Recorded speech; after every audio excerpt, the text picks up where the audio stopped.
Hello, guys. This video will show you how to change the quantity of an order. Head to your Wix dashboard and access the orders page. Click the Add New Order button.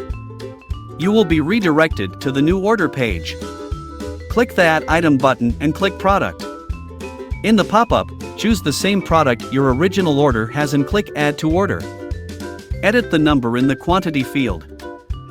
Fill in information the same as those of the original order in the customer info and discounts and shipping sections.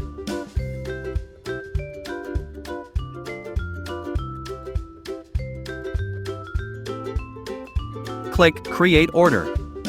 To enable you not to deal with the original order, just manually fulfill the original order in your store or on DSers.